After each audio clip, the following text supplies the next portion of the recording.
Russia on Sunday charged 4 men it says are responsible for gunning down scores of people at a concert outside Moscow days earlier, the deadliest attack inside Russia in 2 decades. Russian media previously identified the men as citizens of the ex-Soviet Republic of Tajikistan living in Russia. After unverified and brutal videos of the suspects' interrogation circulated on social media, courtroom images and video published by Russian media showed the suspects bandaged, swollen, and bruised, with one man disoriented and struggling to keep his eyes open. A Moscow court said the 4 suspects charged with acts of terrorism would be remanded in pretrial custody until late May, adding that 3 of the 4 had pleaded guilty to all charges. The attack has prompted some Russian lawmakers to discuss whether the death penalty should be reintroduced. Earlier in the day, Russia lowered flags to half-mast for a day of mourning, and people continued to lay flowers in memory of those killed.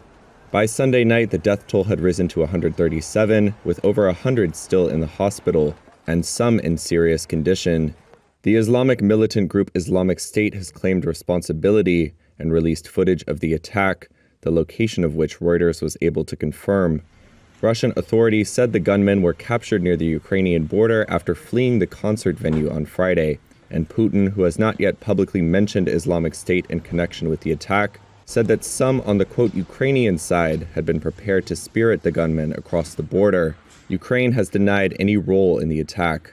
The U.S. has also denied Ukrainian involvement, saying that Islamic State bore sole responsibility. The White House said that the U.S. government shared information with Russia earlier this month about a planned attack in Moscow and had issued a public advisory to Americans in Russia.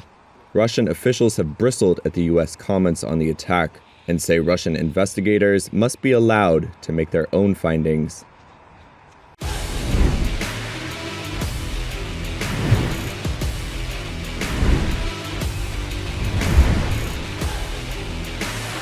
I looked up 5 balance sheets on Money Control. I'll do it on the fly. It took me exactly 3 minutes, thanks to Money Control. First thing to come up is Money Control, so I don't even have to scroll down to look at it. I click, and I get what I want.